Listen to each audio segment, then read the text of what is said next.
In 6 months of war, Russia has expanded its occupied territories from 83,000 square kilometers in 2014 to 125,000. Now it's not just Crimea and the Donbass, but also a part of southern Ukraine.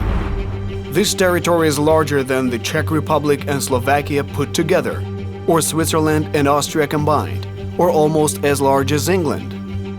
According to the UN, 2 million Ukrainians have been evacuated from the territories seized by Russians, but a part of the population remains there because they don't have the resources or strength to flee.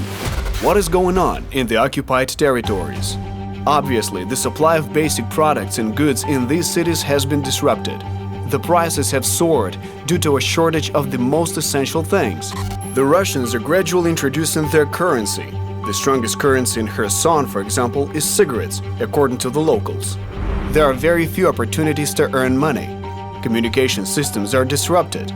Due to the lack of humanitarian corridors necessary for the supply of medicine and medical equipment, the situation around healthcare is getting worse. Informational blockade. Cities and villages are practically isolated from the rest of the world. Russian mass media give out no information about what is going on there. For foreign and especially Ukrainian journalists, it is impossible to get to those places. That would be a suicide mission. Evacuation. If you wish to go to a safer place, even if it means Russia, you will be subjected to humiliating searches and interrogation in filtration camps. According to eyewitness accounts, these filtration camps resemble Nazi ghettos. Russians are splitting people up into groups. Those suspected of being connected to the Ukrainian army, territorial defense forces, journalists, or government officials have drawn the short straw. They're sent off to prisons or tortured on the spot. Pressuring the population.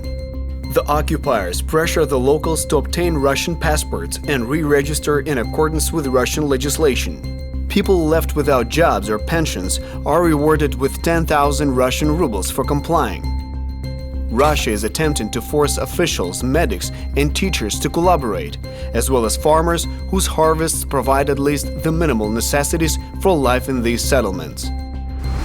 Dissidents are simply abducted. For example, in Melitopol, the Russians kidnapped 4 school principals and the head of the education department at once. At gunpoint, they tried to sway education officials to their side so that they would start the school year according to their program. Soldiers who fought against Russia in the Donbass since 2014 receive special attention. The occupiers automatically take them to an unknown location. If you're wondering why these people are not fleeing from the occupied territories, imagine the mental and physical state of people who were hiding in bomb shelters for months, who lived under constant shelling with no food or water, and many of whom buried their family and loved ones. These people live under mental and moral pressure, with the constant threat of violence against them. They're in a difficult financial situation. This is not the right state for making difficult, fateful decisions about leaving home and going into the unknown. Ukraine is fighting for each of its citizens. Thanks to the counteroffensive in the first half of September, Ukraine liberated more than 6,000 square kilometers of its territory from the occupiers. The advancement of Ukrainian soldiers in various directions continues and proves that Russia can be defeated. For this, Ukraine only needs support from the world, and heavy weapons, of course.